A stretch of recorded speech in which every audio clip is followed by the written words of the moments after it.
Hey, Econ kids, this is your Section 11 review. So as you're looking at Section 11, um, I you're either going to get perfect competition or you're going to get a monopoly on your big question. So one of these two things in this unit is going to be on there. You might get something in the smaller section on like oligopoly or monopolistic competition, something like that. But Monopoly or Perfect Competition, you're going to get one of those two just because um, that's the big deal for micro. So as you look at Perfect Competition, remember, we're always looking to maximize our output. So we're still going to go where MC equals MR. You kind of did this in section 10. Production and profits. Remember in this section that firms are price takers. A lot of times that's a question on the AP test, like, oh, can you tell what kind of firm this is? And it's tells you that they can get any price for their product, or like they can only get one price for their product, and they get the market price. Well, then you know they're a price taker, so that's usually the answer. This also goes with our Mr. DARP line then, right? So price is equal to MR, which is equal to demand, which is equal to average revenue. So all those things are together making that Mr. DARP line. If you look at that, there it is going across, and you can see that where my MR here hits my MC here, this is going to be where I produce at 5 units and $18. So excellent stuff there.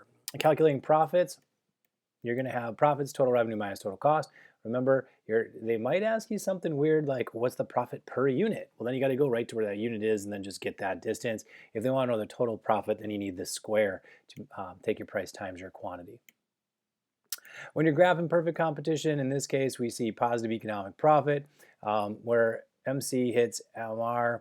Obviously, price is labeled on the side, but marginal revenue isn't, but we know that's what that is.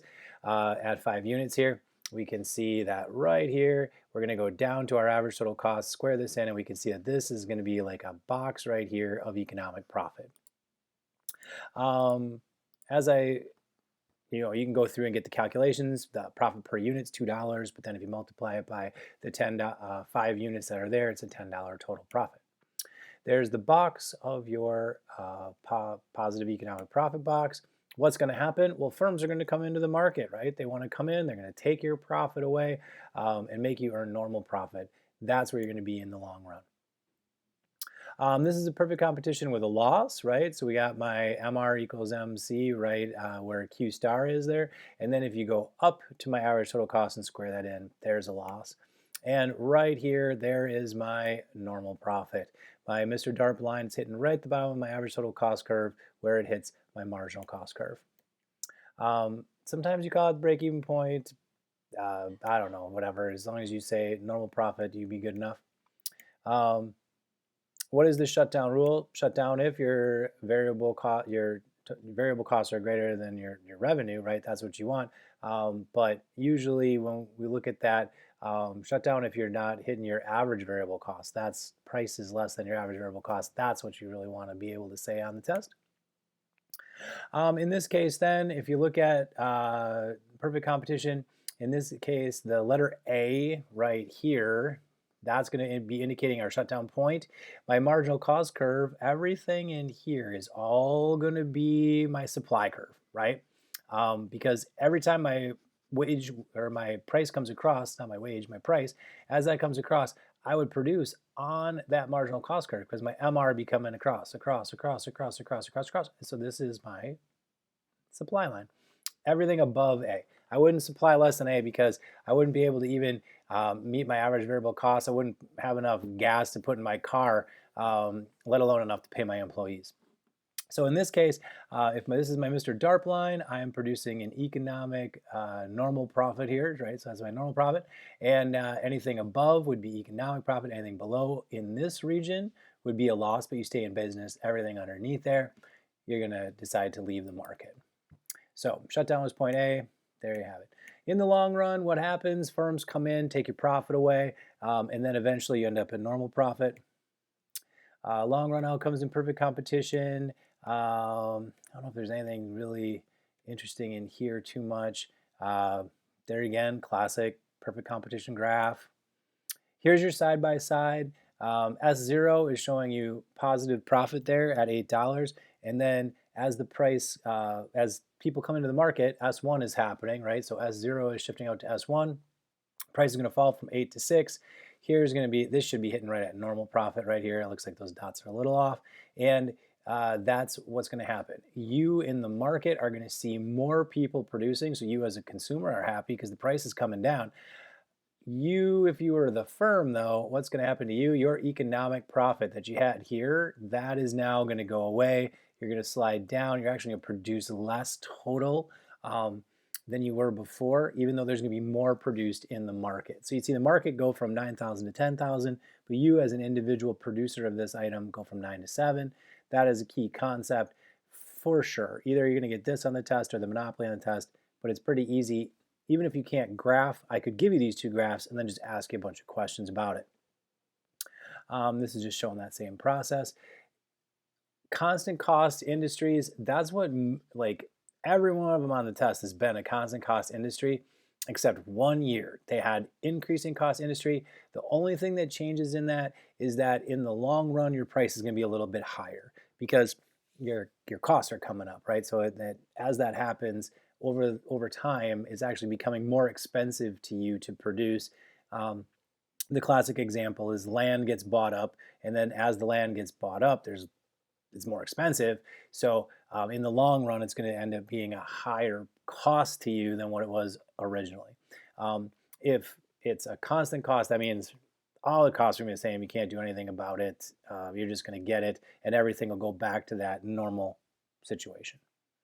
I've never seen a decreasing cost industry. That would be interesting. That would mean in the long run that your costs are actually less because some technology advancement happened or something along those lines. Is it efficient? Yes. Remember, your perfect competition is productively efficient because ATC is minimized. Also, it is allocatively efficient because the price is equal to a marginal cost. That means we're maximizing our benefit and our cost to us, which means there is no dead weight loss. Everything is happy, maximizes that producer and consumer surplus. Market is efficient, all those things. Okay, your monopoly is also in this section. So it's kind of interesting that, man, they put both major things in the same, but that's because they like to compare that perfect competition and monopoly. So in your monopoly curve, remember, marginal revenue separates from my DARP. So MR is below the demand line. Why?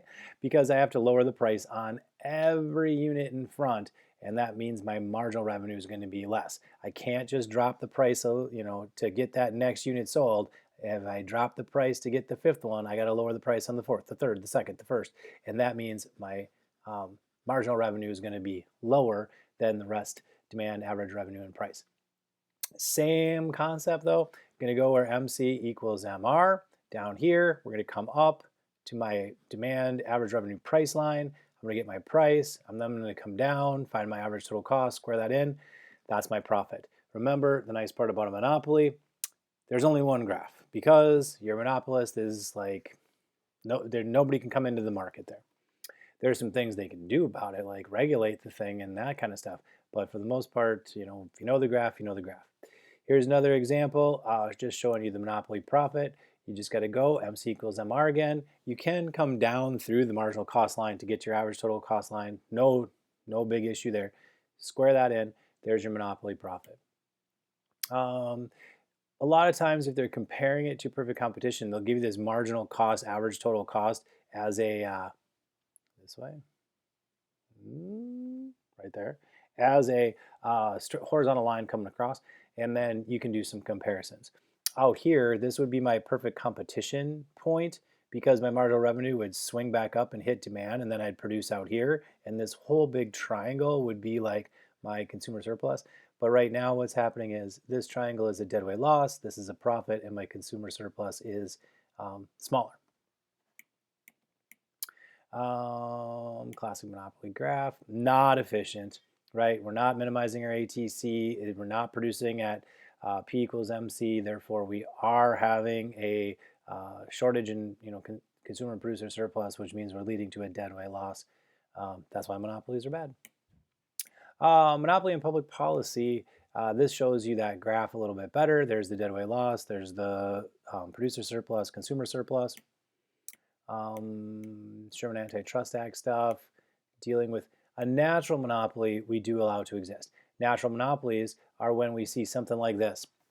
If the demand curve is downward sloping through the, if the average total cost curve is downward sloping through the entire demand curve, which is also downward sloping, what that is telling us is it's actually cheaper for us to produce with one company and produce a greater amount. So this is what it would look like if monopoly was unregulated. We'd produce back here, and then we'd have a price way up here, a little bit of profit, etc. If we regulate that thing, we could regulate it down to here, because as the costs come down, as we're making more, we're actually going to increase all of our consumer surplus in here, and that would be a nice spot to regulate it. We could actually regulate it down here to our marginal cost, equaling our price, and then the only problem is we're regulating it to a loss, right? You'd have to come up here, get our average total cost curve, and then this box would be a loss. And then, I mean, it's a monopoly. There's only one in existence, and you're regulating them to loss. You'd have to do something probably like maybe offset that with some sort of taxpayer money in form of a subsidy or something like that to be able to offset that, or tax break, maybe we could do it. It would offset that amount. But different prices to regulate, you should probably go through, know that. And as you look at, price discrimination, if we could charge multiple prices, right, then we're trying to eat into some of that marginal revenue that would have been below. But now we can start saying, hey, what if I get this price? What if I get this price? A company that could perfectly price discriminate, let's say, they'd be able to get every price on this line, which means they'd be able to get everything under this line, and then all of that would become profit for the firm.